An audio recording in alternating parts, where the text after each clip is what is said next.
Administratori i Universitetit Politeknik të Tiranës, Besmir Ali, është shkarkuar nga detyra pasi një audit i Ministrisë së Arsimit ka konstatuar shkelje të rënda ligjore në veprimtarinë e tij.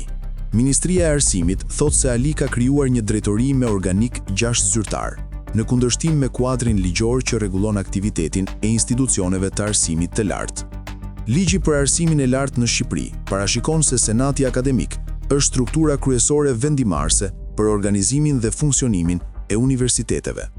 Auditi i Ministrisë së Arsimit konstatoi se administratori i Universitetit Politeknik, Besmir Ali, ka drejtuar procesin për ngritjen e drejtorisë së shërbimeve ndaj të tretëve, pa marrë më parë miratimin e Senatit Akademik.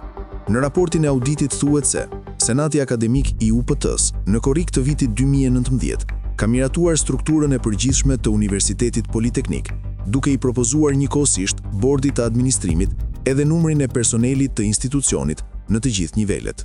Në strukturën e miratuar nga Senati Akademik nuk rezulton të jetë parashikuar njësia administrative, drejtoria për shërbimin ndaj të tretëve. Në 22 janar 2020, Ministri e Arsimit, Mirela Kumbaro, ka përcjell pranë Universitetit Politeknik të Tiranës raportin përfundimtar të auditit.